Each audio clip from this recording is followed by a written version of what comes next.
irmãos, quero com muita alegria cumprimentar a todos com a paz do Senhor. Aproveitando que os irmãos estão de pé, vamos ler um texto da Bíblia que está na carta ou na epístola aos Hebreus, capítulo de número 12, versículo de número 6.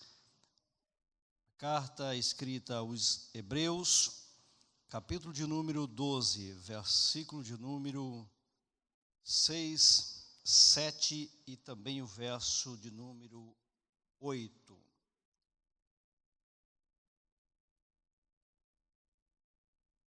Porque o Senhor corrige o que ama e açoita qualquer que recebe por filho. Se suportais a correção, Deus vos trata como filho, porque que filho há que o pai não corrija? Mas se estáis sem disciplina, da qual todos são feitos participantes, sois então bastardos e não filhos. Sente, irmão. Agradeço a oportunidade na pessoa do pastor Cício, pastor Joab e dos companheiros também, que poderiam estar aqui no meu lugar, tendo esta grandiosa honra. Irmãos, não quero ser imprudente essa noite, mas quero aproveitar o tempo e ser bem rápido e bem sucinto aos irmãos. Temos algumas atividades ainda esta noite, e eu quero ser bem breve, mas bem claro também. Filhos, porque o Senhor corrige o que ama e açoita qualquer que recebe por filho. O Evangelho trouxe esta graça, dar ao homem a condição de pertencer ou de fazer parte da família de Deus. Quando nós lemos a carta ou o Evangelho escrito por Marcos, no capítulo 16, verso 15, ele disse, por ordem de Jesus, ide por todo o mundo e pregai o Evangelho a toda criatura. O homem sem o Evangelho não passa de uma criatura. É filho apenas por criação, porque Deus o criou. Mas quando aceitamos a Jesus, esta condição muda para a condição de filho em adoção, ou seja, somos adotados por Deus na condição de filho na pessoa de Jesus Cristo. Então João escreve no capítulo 1 do seu Evangelho, versículo 12, a todos quanto o receberam, deu-lhes o poder de serem feitos filhos de Deus aos que creem no seu nome. E no capítulo de número 3, verso 14, ou verso 15 da carta aos Efésios, Paulo diz, do qual toda família toma nome nos céus e na terra. Agora Deus nos vê, olha para mim e para você como membros de uma família onde Deus é o supremo e bondoso Pai. E de uma condição que Ele não abre mão, é a correção. Por que a correção? Porque a correção se faz necessária. Um homem que vive sem correção, uma mulher que vive sem correção, vai para a libertinagem, vai para o caminho largo, vive a sua própria condição e faz as suas próprias escolhas erradas. Mas o homem que vive sobre a tutela de Deus, sobre a condição divina de filho, ele ouve a correção de Deus. E ao ouvir a correção de Deus, ele é educado no caminho que Deus realmente gostaria que o homem caminhasse.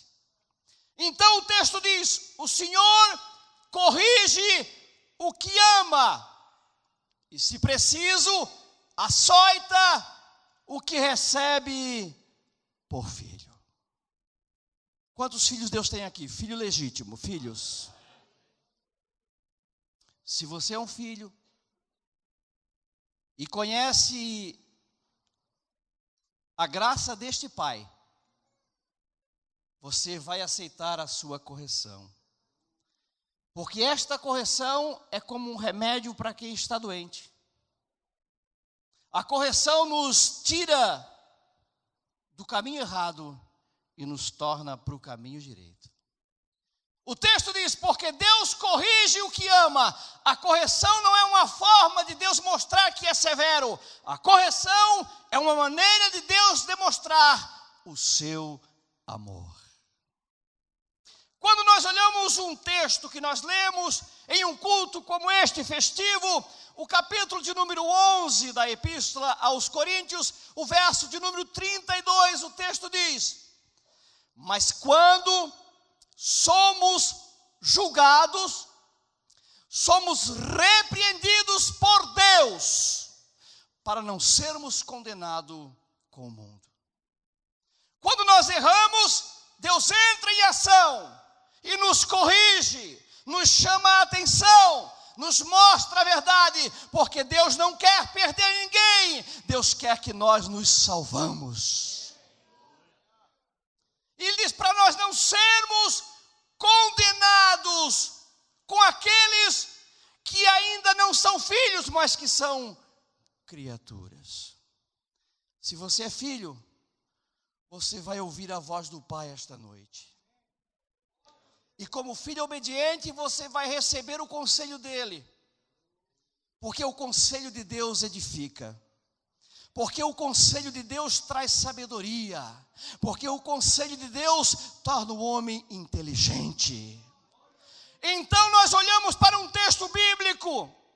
Quando o salmista expressa o texto do Salmo de número 1, verso 1, dizendo: bem-aventurado o homem que não anda segundo o conselho dos ímpios.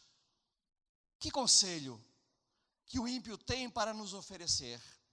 Quando Isaías proclama o capítulo de número 30, versículo 1, Deus exclama dizendo através do profeta: ai dos filhos rebeldes, diz o Senhor, que tomaram conselho, mas não de mim. Quantos conselhos errados, pastor? Que pessoas tomam, que pessoas seguem, não é o de Deus. O conselho de Deus é para educar. O conselho de Deus é para pôr limite. O conselho de Deus é para edificar. O conselho de Deus é para fazer você e eu nos afamiliarizar com esta família linda que é a igreja. Voltamos para o último livro da Bíblia, o livro de número, capítulo de número 3, versículo de número 17. Encontramos ali uma igreja numa condição alarmante, numa condição moral decadente. Mas o versículo 17, Deus diz: aconselho-te que de mim compre ouros provado no fogo. Por quê, irmãos? Porque o prazer de Deus é educar o homem. O prazer de Deus é alinhar o homem no caminho. E este caminho é Cristo Jesus. Isaías disse: este é o caminho, andai nele, e não te desvie nem para a direita, e nem para a esquerda. Quantos querem continuar andando neste caminho? É um caminho reto, é um caminho firme, é um caminho seguro, apesar de ser um caminho estreito, mas é um caminho de segurança. O Senhor corrige o que ama, e açoita o que ele recebe por filho. Se suportais a correção, Deus vos trata como filho. E ele pergunta: por quê? Qual é o pai que não corrige o seu filho? Ele diz: mas se vocês estão sem disciplina, ou sem a palavra, ou sem a correção, da qual todos são feitos participantes, então vocês são bastardos, não são filhos. Existe o filho legítimo e existe o filho bastardo. O filho legítimo somos nós, os que recebemos Jesus como Salvador. O céu nos vê como filho legítimo. Então Paulo escreve para aquela igreja da cidade de Éfeso, o capítulo de número 1, versículo de número 5, disse: nos predestinou para filhos de adoção. Você foi adotado em Cristo Jesus. Você foi adotado em Cristo Jesus. A condição que você está aqui é uma condição de honra, é uma condição de privilégio, é uma condição que muitos gostariam de ter, mas não têm. É a condição de filho, filho adotado em Cristo Jesus. E eu olho para a Epístola Universal de João, quando João exclama dizendo: vê quão grande amor nos tem concedido Deus, que fossemos chamados seus filhos. Ele diz: por isso o mundo não nos conhece. Não é interessante? Que condição tão elevada, moralmente falando, que o mundo nos olha com olhares diferentes, com uma visão diferente, porque, disse João, o mundo não nos conhece. Mas que bom, se o mundo não nos conhece, tem alguém que nos conhece, tem alguém que nos conhece, tem alguém que nos conhece, e quem é? É o Pai, é o bondoso Pai, que quer a nossa perfeição.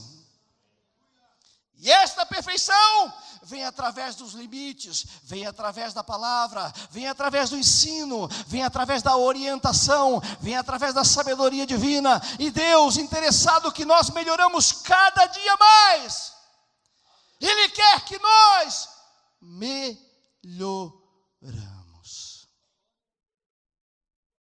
Sabe, eu fico olhando para aquela palavra que Jesus disse, o versículo 48 do capítulo 5 de Mateus para os discípulos.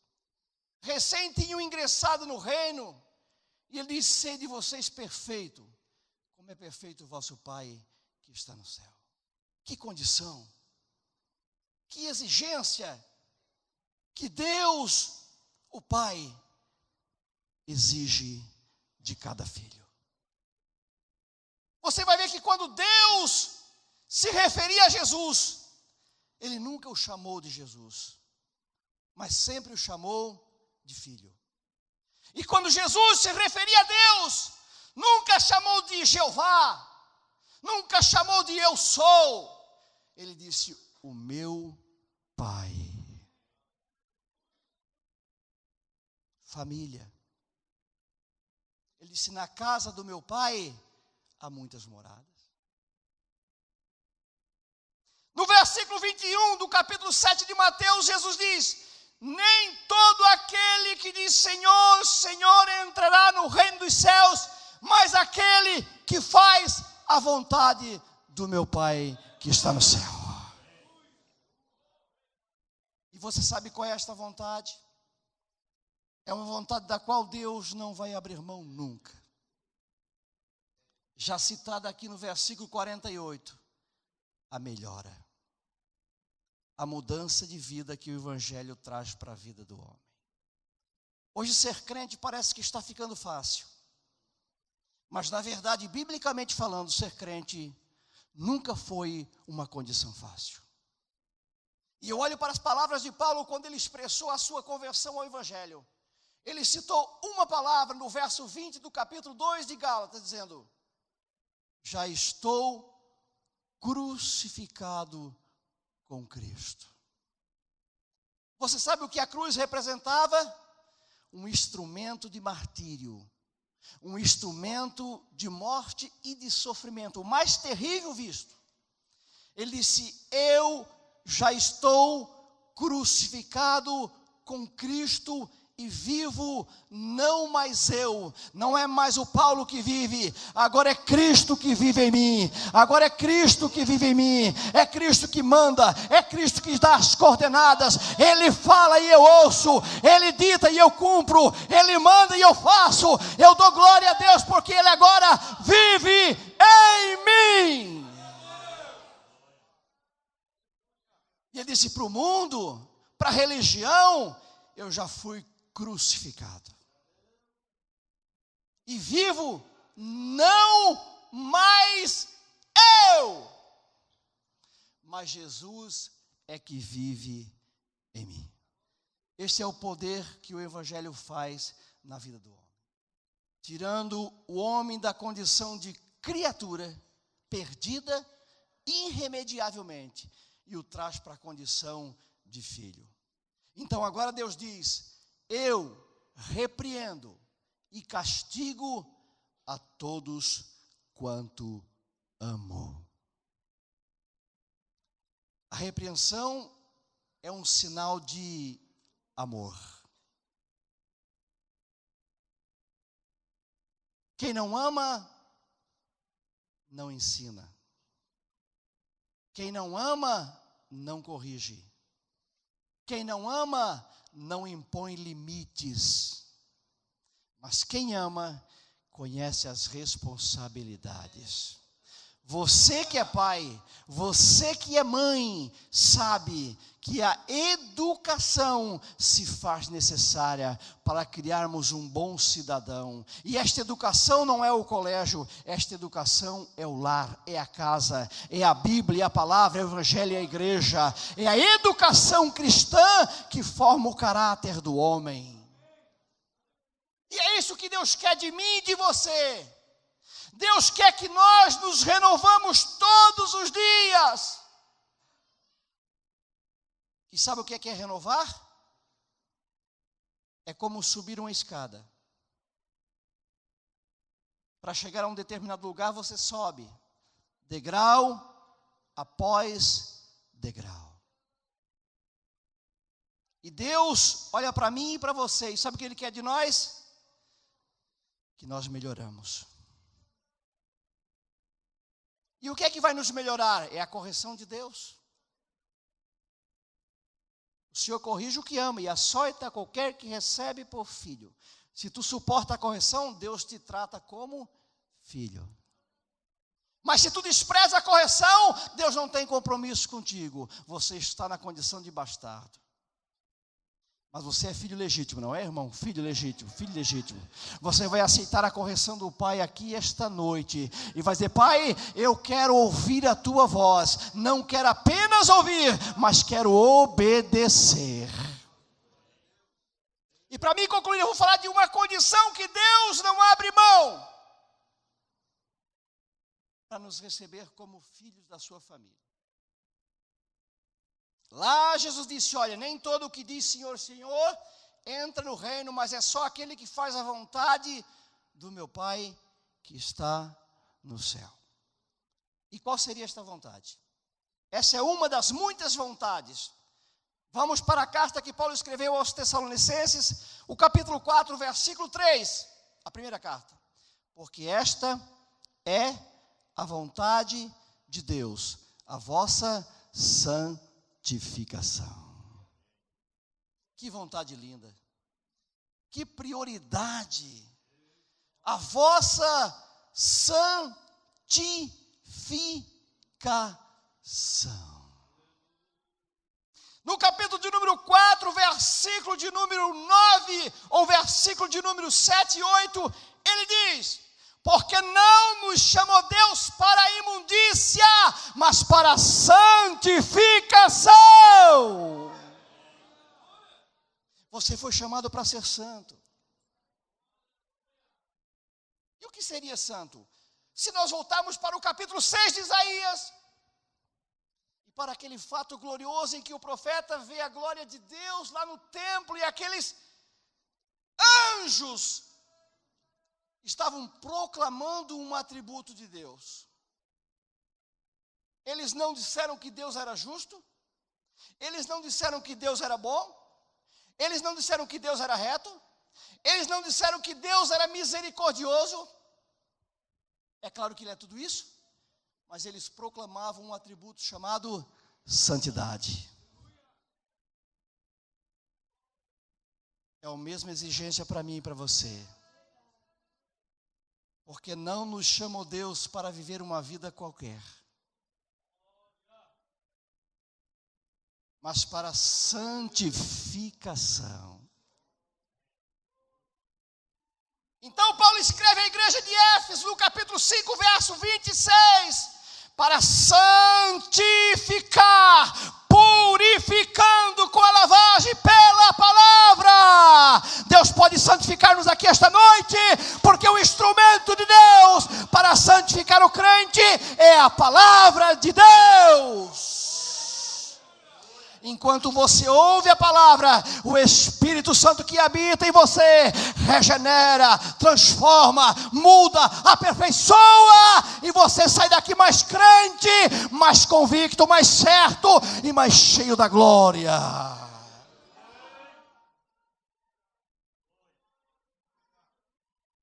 Esta é a vontade de Deus, a vossa santificação. No mesmo texto, porque Deus não nos chamou para a imundícia, mas para a santificação. E sabe o que ele diz? Portanto, quem despreza isto, não despreza o homem, mas sim a Deus que nos deu o seu Espírito Santo. Quantos querem ouvir a voz de Deus aqui esta noite? Quantos querem ser mais santo? Quantos sentem a necessidade de ser mais santo, mais perto de Deus? E para mim concluir, então Pedro escreve no capítulo de número 4, ou no capítulo de número 1, versículo 14, como filhos obedientes. Seja um filho obediente. Não seja um filho bastardo. Porque um filho desobediente é uma coisa que causa tristeza no pai. Um filho ou uma filha que desobedece o conselho do pai, tem muitos pais de coração partido. Tem muitas mães de coração dilacerado. Por quê? Porque os filhos não atendem o conselho. O pai sabe o que é bom, a mãe sabe o que é bom. E ninguém mais do que Deus sabe o que é melhor para nós. Então a Bíblia diz: segui a paz com todos e a santificação, sem a qual ninguém verá a Deus. Por isso que Deus exige que nós precisamos sermos mais santos. E voltamos para o versículo 15 do capítulo 1 de 1 Pedro. Como é santo aquele que vos chamou. Sede vós também santo em toda a vossa maneira de viver. Porque está escrito: sede santo, porque Ele é santo. Deus não exige que você se torne um super-homem ou uma super-mulher. Não. Mas Deus exige que hoje, por exemplo, nós saiamos daqui melhor do que quando entramos aqui. Porque senão você pode deixar a tua Bíblia em casa e nem usar mais ela. Porque ela perde a validade. Ela perde o valor profético que ela tem. Se ela não conseguir mais inserir em nós o desejo desta santificação. Então Paulo diz: e o Deus de paz vos santifique em tudo.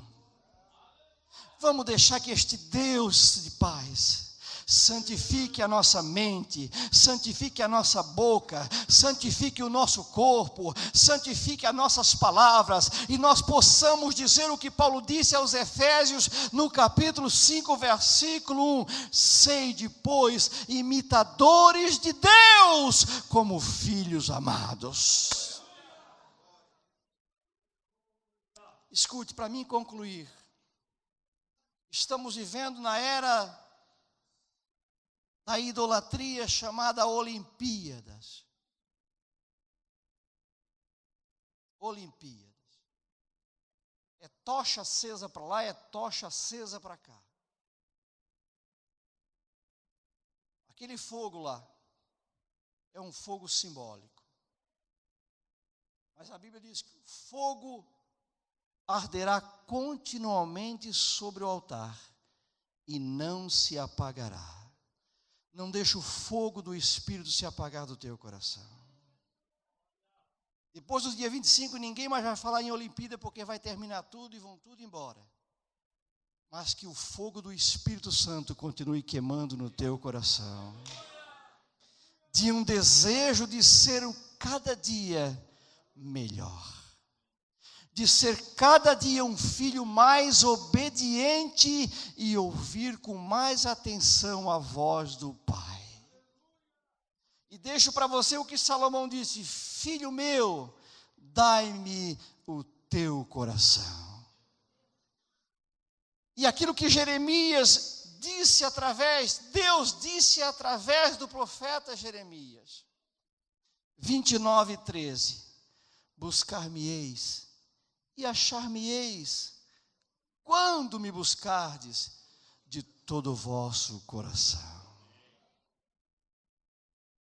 E digo que Isaías também disse, através de Deus, no capítulo 55:6, buscai a Deus enquanto se pode achar, invocai enquanto Ele está perto.